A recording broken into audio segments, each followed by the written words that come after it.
Hello everybody, आप सभी का हमारे YouTube channel career classes Suratgarh में स्वागत है। और जैसा कि हम लोग पिछली वीडियो में हमने बात की थी कुछ क्वेश्चंस की, इम्पोर्टेंट क्वेश्चंस की 12th क्लास और 10th क्लास के बारे में। इससे पहले हमने एक वीडियो में हमने 10th क्लास का पूरा जो सिलेबस है वो समझाया था, उसका ब्लूप्रिंट दिया था। फिर 12th क्लास का भी ब्लूप्रिंट और क्वेश्चंस हमने समझाए थे भी किस प्रकार बोर्ड एग्जाम में हमारे जो RBSE है, Rajasthan board of secondary education है, उसके अंदर क्वेश्चंस का क्या पैटर्न रहेगा, कौन सा क्वेश्चन कितने नंबर का आएगा और किस नंबर पर वो क्वेश्चन है, पूरी हमने पेपर पे डिटेल जो स्टडी की थी, पूरी चर्चा की थी। आज हम बात करेंगे उन इम्पोर्टेंट क्वेश्चंस की जो बोर्ड में आने की संभावना है। प्रिय विद्यार्थियों, देखिए सबसे ज़रूरी बात तो ये है कि हमें डिटेल स्टडी बहुत ज़रूरी है।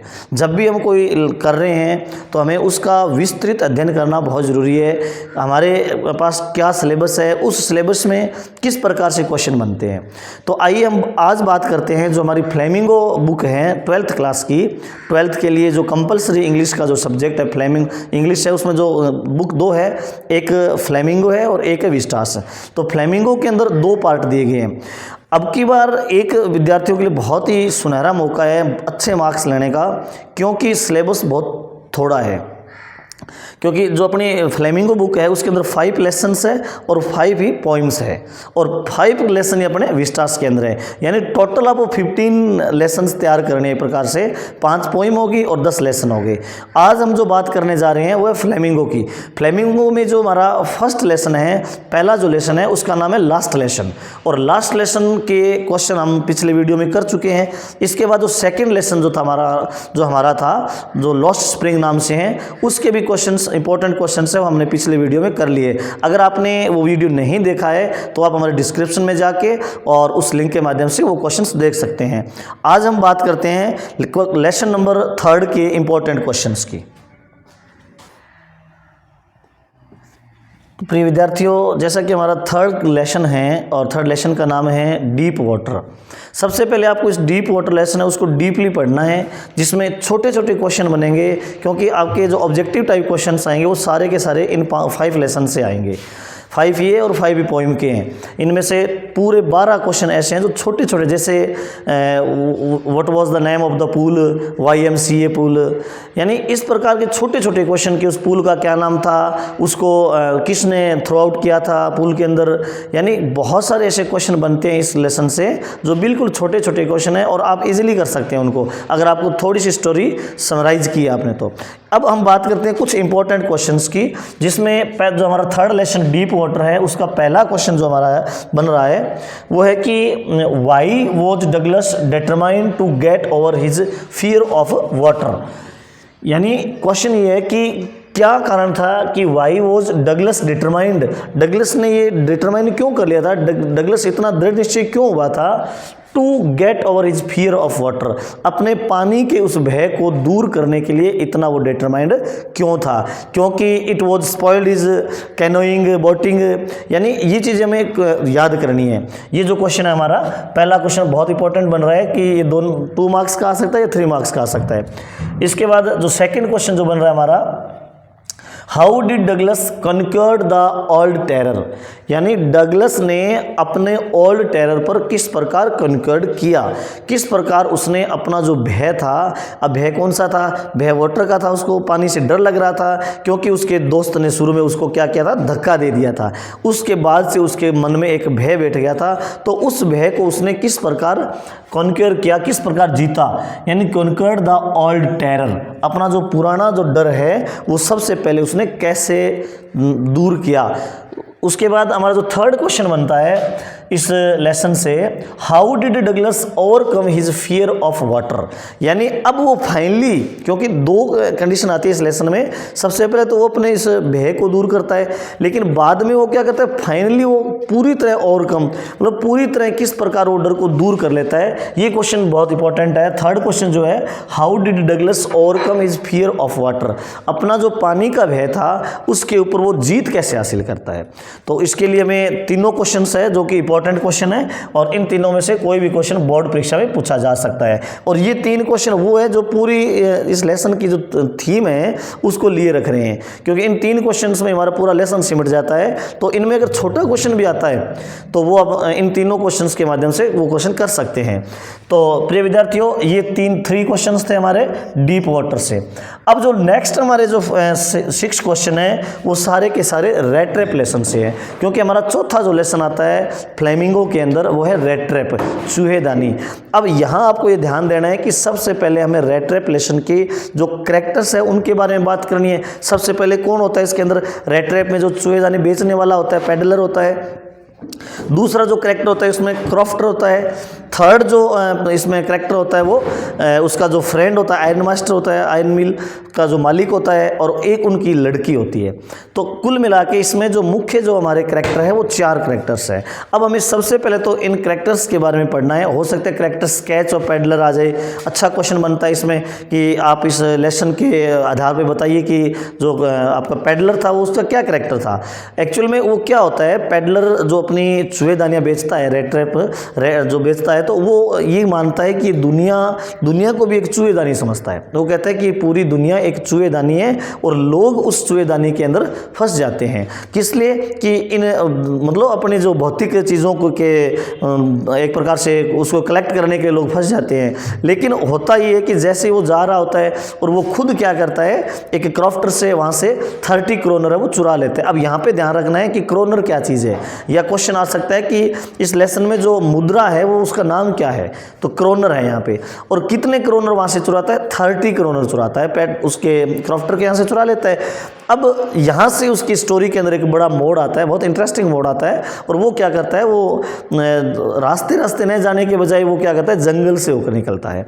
और जब वो जंगल से होकर निकलता है तो वो अपने आप को उस जंगल में खो जाता है वो, क्योंकि वो जंगल इतना घना होता है कि उस जंगल को वो पार नहीं कर पाता है।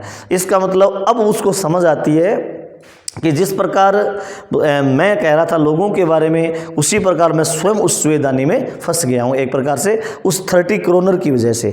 और फिर वो क्या करता है, एक मील होती है उसके अंदर, उसको सुनाई देती है आवाज़, तो वहाँ चला जाता है और वहाँ पर वो देखता है कि गर्म भट्टियाँ हैं और वहाँ पर वो जाके उसमें शरण ले लेता है। लेकिन तभी वो जो उसका मालिक आता है और वो क्या करता है, यहाँ पर भी एक बड़ा नया मोड़ आ जाता है कि वो मालिक जो होता है उस आयरन मास्टर का जो होता है वो उसको एक प्रकार से अपना ओल्ड फ्रेंड मान लेता है कि वो कोई मेरा पुराना परिचित और रेजिडेंट का कोई फ्रेंड है मेरा। और वो उसको कहता है कि आप घर चले, लेकिन वो घर नहीं जाता है क्योंकि उसका फ्रेंड होता नहीं है। फिर वो उसकी जो बेटी को भेजता है वहाँ पे, और बेटी है वो आके पूछती है उससे कि आप कैप्टन वन स्टेला है, तो वो कहता है जी मैं हूँ। और फिर वो इतना उसका मतलब एक प्रकार से इम्प्रेशन होता है उसके ऊपर कि वो उसके साथ प्रभावित हो जाता है और उसके साथ चला जाता है। लेकिन नेक्स्ट डे जब होता है तब एक कहानी में और मोड़ आ जाता है कि वो जैसे ही वो उसको नहलाया धुलाया जाता है और वो तैयार होकर आता है तो वो देखते हैं कि वो तो है नहीं कैप्टन वेस्टमोला, तो उसका फ्रेंड तो है नहीं। फिर यहाँ पर क्या होता है, वो सब बाहर चले जाते हैं और फिर वहाँ पर चर्च से जब जाते हैं तो उनको पता चलता है कि किसी क्रॉफ्टर के यहाँ 30 क्रोनर्स चोरी हो गए। अब वहाँ पर वो तुरंत समझ जाते हैं कि ज़रूर हमारे घर पे जब हम जाएंगे तो हमारे घर से भी सारा सामान वो गायब मिलेगा, क्योंकि वही चोर जो हमारे घर पे बैठा है। लेकिन क्योंकि उनका क्रिसमस का त्यौहार था इस कारण वो उसको घर से तो निकाला नहीं उसको, और वो वहाँ चले जाते हैं चर्च में। और वो जब वापस आते हैं तो वो क्या करता है, पेडलर जो होता है वो अपनी गलती का एहसास होता है उसे, और वो अपनी चूहेदानी वहीं छोड़ देता है और एक लेटर लिख के जाता है जो जिसके अंदर नीचे वो नाम लिखता है कैप्टन वन स्टेला। यानी वो कहता है कि मैं नहीं था कैप्टन वन स्टेला, लेकिन मैं अपना एक प्रकार से आपने मुझे ऐसा समझा, इस कारण मुझे रिग्रेट हो रहा है और मैं मेरा ये चूहेदानी यहीं छोड़ के जाती हूँ। और उसके साथ साथ वो 30 क्रोनर भी वहाँ छोड़ देता है। इस प्रकार वो अपनी गलती को सुधार लेता है। तो ये बहुत ही इंटरेस्टिंग लेसन है, इससे कम से कम 2-3 क्वेश्चन पढ़ने वाले हैं और आपको बहुत ही अच्छी तरह स्टोरी को पढ़ना है। अब यहाँ पर हम क्वेश्चन की बात करते हैं। वैसे तो हमने सारे क्वेश्चन कर लिए एक प्रकार से, हमने अब इस स्टोरी के माध्यम से समझ गए हम क्वेश्चन, लेकिन फिर भी पहला जो क्वेश्चन है इसमें जो 4th नंबर कि why was the crofter so talkative and friendly with peddler. यहाँ पे वो क्वेश्चन है जब वो उस पेडलर है वो क्रॉफ्टर के पास जाता है तो वो कहता है कि वो उसके साथ इतना बातूनी क्यों होता है? क्योंकि बिकॉज ही वॉज एलोन, क्योंकि वो जो क्रॉफ्टर होता है वो अकेला होता है, न उसके बच्चे हैं और न उसकी बीवी है, इसीलिए वो अकेला है। इस कारण वो बड़ा बातूनी है और वो चाहता है कि वो उसके साथ कोई आके रहे, यानी उसका टाइम पास करे, इसीलिए उसकी बड़ी आओ भगत करता है, उसका इज्जत करता है, उसका ख्याल रखता है। तो ये क्वेश्चन अच्छा क्वेश्चन है, बन सकता है। इसके बाद हमारा जो 5th क्वेश्चन है, why did the crofter show the 30 kroner to the peddler? यहाँ पे वो पैडलर को 30 क्रोनर क्यों शो करता है? क्योंकि जब वो उसको पता चलता है कि ये फ्रेंड है उसका, तो वो सोचता है कि मेरे पास जो पैसे हैं वो मैं दिखाऊं इसको, क्योंकि हो सकता है इसने मेरी बात को विश्वास नहीं किया हो। तो ये क्वेश्चन भी अच्छा क्वेश्चन बनता है कि वो उसको क्यों दिखाता है। वो इसलिए दिखाता है कि वो उसको बताना चाहता है कि वास्तव में उसने वो मिल्क के माध्यम से उसने पैसे कमाए हैं। He gain this money from selling the milk. तो इस प्रकार वो बताना चाहता है कि मैं उसको विश्वास दिलाना चाह रहा था।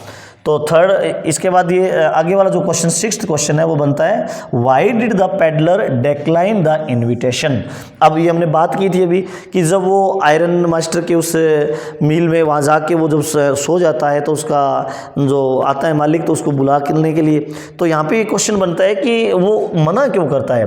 Why did the peddler decline the invitation, कि उसके निमंत्रण को मना क्यों करता है? क्योंकि वो उसका फ्रेंड था ही नहीं, इसीलिए मना करता है कि कहीं वो रिकॉग्नाइज ना हो जाए, कि वो पहचान ना जाए, कि उसको पहचान ना ले कि वो उसका मित्र नहीं है, इसीलिए उसको मना कर देता है। और इसके बाद हमारा जो नेक्स्ट क्वेश्चन आता है वो है, when did the iron master realise his mistake? यानी ये वो क्वेश्चन है जब एक स्टोरी के अंदर नया मोड़ आता है कि वो अपनी गलती कब उसको एहसास होता है कि उसने गलती की थी। तो क्वेश्चन क्या है इसका कि when did the iron master realise his mistake? वो आयरन मास्टर अपनी गलती को महसूस कब करता है? तो वो जब वो उसको रेडी होता है, When he has taken food and get ready for food, जब वो खाना खाने के लिए तैयार होता है, उसको नहाया धोया जाता है नौकरों के द्वारा, और जब तैयार होकर जो सनलाइट में आता है, क्योंकि वो तो रात्रि में था, और जब सुबह सनलाइट में आता है तब वो पहचान जाता है कि he is not is all resident. तो इसका मतलब ये क्वेश्चन भी अच्छा क्वेश्चन है कि when did the iron master realise his mistake. इसके बाद हमारा जो नेक्स्ट क्वेश्चन बनता है, why did the peddler sign himself as captain von Stahle? यानी उसने कैप्टन वैन स्टेला के नाम से साइन क्यों किया था? वहाँ पे उसने जो लास्ट में एक चुएदानी छोड़ी थी और चुएदानी के साथ में एक पत्र छोड़ा था, उस पत्र उसने कैप्टन वैन स्टेला लिखा था। ऐसा क्यों किया? क्योंकि वो बताना चाह रहा है कि मैं वास्तव में कैप्टन वैन स्टेला तो नहीं हूँ, लेकिन मैंने आपका व्यवहार देख के और आपने इतना मेरे साथ इज्जत दिया तो मुझे मेरी गलती का एहसास हुआ, इसीलिए मैं एक प्रकार से कैप्टन वैन स्टेला बनना चाहता हूँ। तो इस प्रकार वो क्वेश्चन बनता है कि क्यों करता है, तो इसका आंसर ये हो जाएगा।